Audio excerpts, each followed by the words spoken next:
important topics of debenture. That is one of the major topic of debenture. Usually 6 marks question come from this topic. That is the conditions of issue and redemption of debentures. The first case is issue at par, redeem at par. Issue भी पार पे कर रहे हैं और हम लोग जो है ये रिडीम भी पार पे कर रहे हैं। और जब भी हम डिबेंचर इशू करते हैं पार पे तो हमारी फर्स्ट एंट्री बनती है bank account debit to debenture application and allotment account. पहली एंट्री बनी bank account debit to debenture application and allotment account, that is with 100। अब जब हमने इनको रिडीम करना है ये भी 100 के साथ ही करना है, तो हमारी जो नेक्स्ट एंट्री होगी वो होगी debenture application and allotment account debit 100 to -% debenture that is also with 100। अब हमारा सेकंड केस है इशू एट प्रीमियम, कि हम इशू कर रहे हैं प्रीमियम पे और हम लोग रिडीम कर रहे हैं पार पे। अब इस केस में जो आपकी पहली एंट्री है, सपोज आप प्रीमियम पे इशू कर रहे हो, 100 रुपए का शेयर है, 5 रुपए प्रीमियम है, तो जो हमने एप्लीकेशन और अलॉटमेंट मनी रिसीव करनी है उसकी एंट्री आनी है bank account debit to debenture application and allotment account. Debenture application and allotment account ये आना है आपका 105 के साथ। और अगर हम डिबेंचर इशू करते हैं प्रीमियम पे तो जब हम सेकेंड एंट्री करेंगे तो सिक्योरिटी प्रीमियम क्या करेंगे, क्रेडिट करेंगे। अगर हम अपनी फेस वैल्यू से ओवर एंड एक्सेस जो है वो कुछ भी रिसीव करते हैं तो उसके लिए हम किसको डेबिट करते हैं, उसके लिए हम डेबिट करते हैं किसको, उसके लिए हम क्रेडिट करेंगे सिक्योरिटी प्रीमियम को।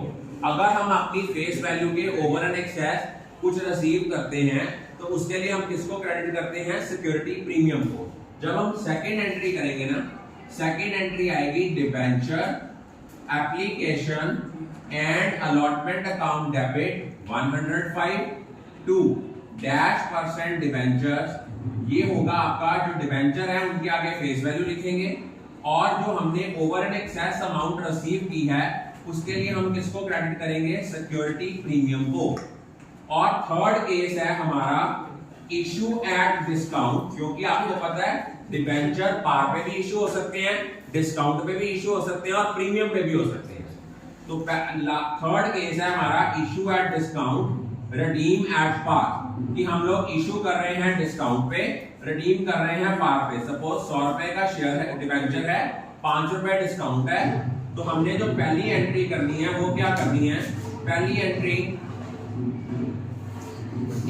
केस है issue at discount redeem at par, कि अगर हम इशू कर रहे हैं डिस्काउंट पे, रिडीम कर रहे हैं पार पे, तो पहली एंट्री आनी है bank account debit to debenture application and allotment account 95। Second entry आनी है debenture application and allotment account debit 95 to -% debentures, ये है आपका 100। और जितने पैसे हमने कम रिसीव किए हैं उसके लिए हमने किसको डेबिट करना है, जितनी अमाउंट हमें कम रिसीव हुई है उसके लिए हम डेबिट करेंगे किसको, discount on issue of debenture. तो एंट्री बनेगी debenture application and allotment account debit discount on issue of debenture account debit to -% debenture. ये हमारे 3 केसेस थे। पहला केस था issue at par, redeem at par. जब हमने 100 का शेयर इशू किया, पैसे वापस भी 100 के किए, पहली एंट्री आई bank account debit to debenture application and allotment. Second entry आई debenture application and allotment account debit to -% debenture.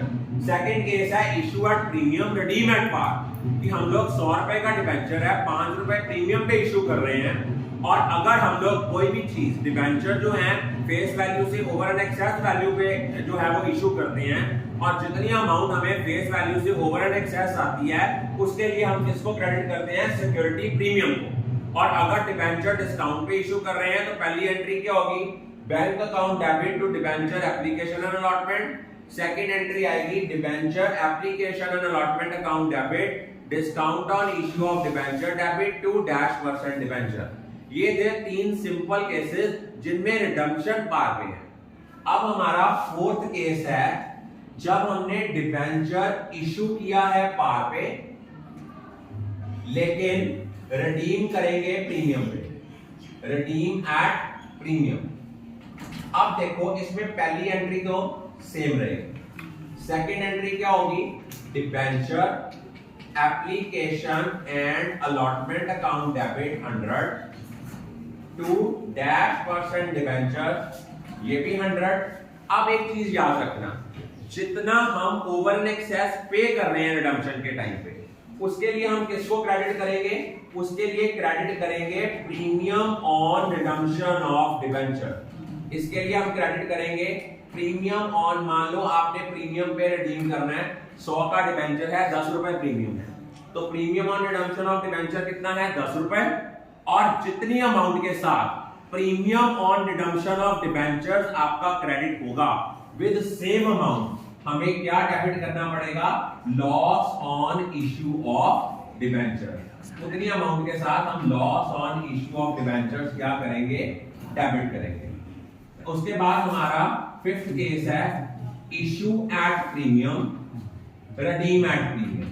अब यहां पे मोस्टली बच्चों को गलती लग रही है, वो क्या है कि आपने मान लो इशू किया, 100 रुपए का शेयर था 5 रुपए प्रीमियम पे, रिडीम कर रहे हो 100 रुपए का शेयर है 10 रुपए प्रीमियम पे। पहली एंट्री तो आपकी सेम आ गई। अगली एंट्री आनी है debenture application and allotment account debit 105 to -% debenture, ये आने हैं 100। अब आपका देखो सिक्योरिटी प्रीमियम है 5 रुपए, उसके लिए आपने सिक्योरिटी प्रीमियम को क्रेडिट करना है 5 रुपए। अब बच्चों की गलती क्या आनी है, बच्चों ने ये सोचना है कि सर हमने डिबेंचर इशू किया था 105 का, रिडीम कर रहे हैं 110 का, तो premium on redemption of debenture बच्चे गलती से 5 ले लेते हैं, 5 नहीं लेना, premium on redemption of debenture 10 ही लेना। और जितनी अमाउंट के साथ premium on redemption of debentures को आपने क्रेडिट करना है विद सेम अमाउंट आपने डेबिट करना है loss on issue of debentures को विद 10।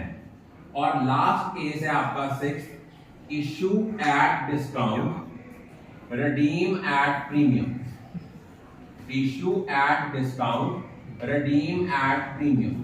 सपोज 100 रुपए का शेयर है 5 रुपए डिस्काउंट, 100 रुपए का डिबेंचर है 5 रुपए प्रीमियम पे इशू कर रहे हो, रिडीम कर रहे हो, 100 रुपए का डिबेंचर है 10 रुपए प्रीमियम पे। पहली एंट्री तो सेम रहनी है, सेकंड एंट्री आनी है debenture application and allotment account debit 95 to -% debenture, ये आपकी अमाउंट आनी है 100 रुपीज के साथ। अब आपने जो 5 रुपए कम उनसे रिसीव किए हैं उसके लिए हमने डेबिट करना है discount on issue of debentures को, discount on issue of debenture 5 रुपए है। अब आपका प्रीमियम कितना है, premium on redemption of debentures है बेटा आपका 10 रुपीज। उतने के साथ आपने डेबिट कर लेना है loss on issue of debenture 10 रुपए। अब कई बुक्स में क्या है कि आप डिस्काउंट और लॉस को क्लब करके लॉस 15 रुपए भी लिख सकते हो, लेकिन वो कंफ्यूजन ना हो इसलिए मैंने उसको सेग्रेगेट कर दिया। दोबारा सुनो, इन दो टॉपिक्स में गलती लगती है, issue at premium, redeem at premium. मान लो आप इशू कर रहे हो 105 का, रिडीम कर रहे हो 110 का, तो पहली एंट्री तो आ गई bank account debit to debenture application and allotment 105। उसके बाद एंट्री की debenture application and allotment account debit 105 to -% debenture 100, security premium कितना है 5। अब आप देखो आपका प्रीमियम ऑन रिडम्पशन 10 है, तो जितनी अमाउंट के साथ premium on redemption of debenture credit होगा उतनी अमाउंट के साथ बेटा आपको क्या डेबिट करना पड़ेगा, जितनी अमाउंट के साथ premium on redemption of debenture credit हो रहा है विद सेम अमाउंट हम क्या डेबिट करेंगे, loss on issue of debenture. Last case है issue at discount redeem at premium. अगर आप इश्यू कर रहे हो डिस्काउंट पे, रिडीम कर रहे हो प्रीमियम पे, मेरी बात सुनो, इश्यू डिस्काउंट पे करते हो तो discount on issue of debenture debit होना ही होना है सेकंड एंट्री में। और अगर हम डिबेंचर रिडीम कर रहे हैं प्रीमियम पे, जरा मर्जी केस हो, जितनी अमाउंट के साथ premium on redemption of debentures credit होगा विद सेम अमाउंट हमें क्या डेबिट करना है, loss on issue of debenture. जब भी हमने डिबेंचर प्रीमियम पे रिडीम करने हैं तो premium on redemption of debentures को क्रेडिट करना है, जितनी अमाउंट के साथ premium on redemption of debentures को क्रेडिट किया विद सेम अमाउंट हमें डेबिट करना पड़ेगा loss on issue of debenture. और अगर डिबेंचर इश्यू प्रीमियम पे कर रहे हैं तो हमें सेकंड एंट्री में सिक्योरिटी प्रीमियम को क्रेडिट करना है। डिबेंचर इश्यू कर रहे हैं प्रीमियम पे तो सिक्योरिटी प्रीमियम क्रेडिट होना है। डिबेंचर रिडीम हो रहे हैं प्रीमियम पे तो premium on redemption of debentures credit होगा, और जितनी अमाउंट के साथ premium on redemption of debentures credit होगा विद सेम अमाउंट हमें क्या डेबिट करना पड़ेगा, loss on issue of debentures. I think all of you are clear about